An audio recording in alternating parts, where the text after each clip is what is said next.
The Wizard of Oz, Chapter 1, The Cyclone. Dorothy lived in the midst of the great Kansas prairies, with Uncle Henry, who was a farmer, and Aunt Em, who was the farmer's wife. Their house was small, for the lumber to build it had to be carried by wagon many miles. There were 4 walls, a floor, and a roof, which made one room, and this room contained a rusty-looking cooking stove, a cupboard for the dishes, a table, 3 or 4 chairs, and the beds. Uncle Henry and Aunt Em had a big bed in one corner, and Dorothy had a little bed in another corner. There was no garret at all, and no cellar, except a small hole dug in the ground, called a cyclone cellar, where the family could go in case one of the great whirlwinds arose, mighty enough to crush any building in its path. It was reached by a trap door in the middle of the floor, from which a ladder led down into the small, dark hole.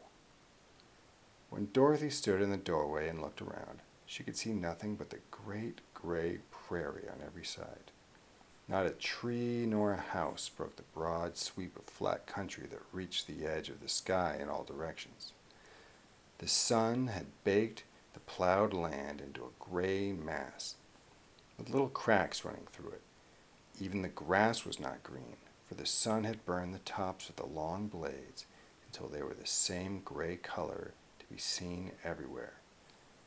Once the house had been painted, but the sun blistered the paint, and the rains washed it away, and now the house was as dull and gray as everything else.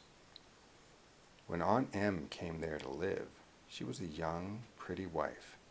The sun and wind had changed her too. They had taken the sparkle from her eyes and left them a sober gray. They had taken the red from her cheeks and lips, and they were also gray. She was thin and gaunt, and never smiled now. When Dorothy, who was an orphan, first came to her, Aunt Em had been so startled by the child's laughter that she would scream and press her hand upon her heart whenever Dorothy's merry voice reached her ears. And she still looked at the little girl with wonder that she could find anything to laugh at. Uncle Henry never laughed. He worked hard from morning till night, and did not know what joy was. He was gray also, from his long beard to his rough boots, and he looked stern and solemn and rarely spoke.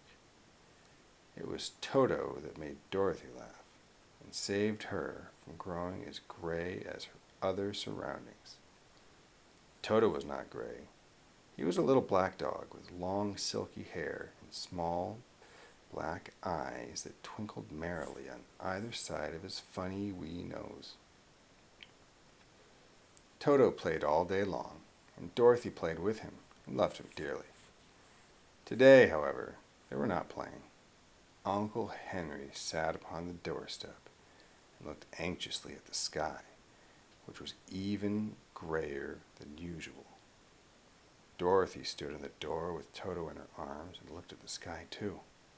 Aunt Em was washing the dishes. From the far north they heard a low wail of the wind, and Uncle Henry and Dorothy could see where the long grass bowed in waves before the coming storm.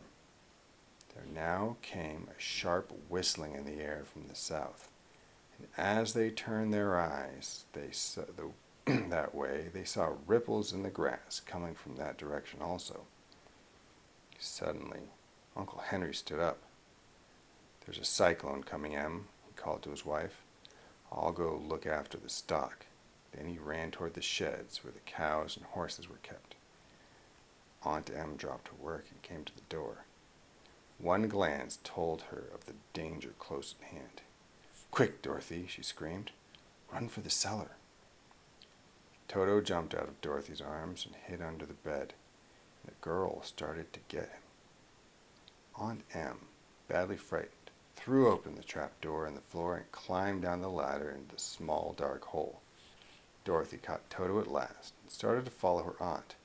When she was halfway across the room, there came a great shriek from the wind, and the house shook so hard that she lost her footing and sat down suddenly upon the floor. A strange thing then happened.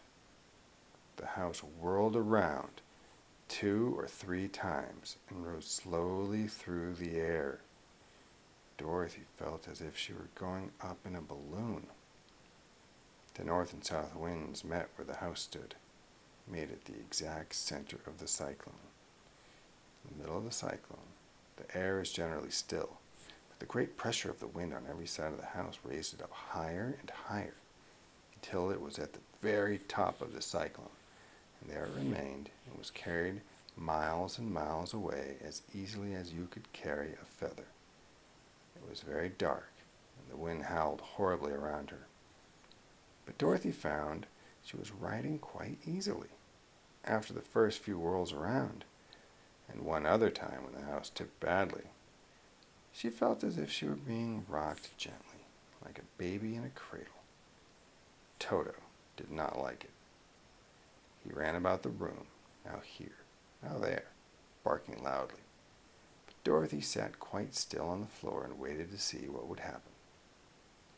Once Toto got too near the open trap door and fell in. And at first the little girl thought she had lost him. But soon she saw one of his ears sticking up through the hole. But the strong pressure of the air was keeping him up so that he could not fall. She crept to the hole, caught Toto by the ear, and dragged him into the room again, afterward closing the trap door so that no more accidents could happen. Hour after hour passed away, and slowly Dorothy got over her fright. She felt quite lonely, and the wind shrieked so loudly all about her that she nearly became deaf. At first, she had wondered if she would be dashed to pieces when the house fell again. But as the hours passed and nothing terrible happened, she stopped worrying and resolved to wait calmly and see what the future would bring. At last, she crawled over the swaying floor to her bed and lay down upon it, and Toto followed and lay down beside her. In spite of the swaying of the house and the wailing of the wind, Dorothy soon closed her eyes and fell fast asleep.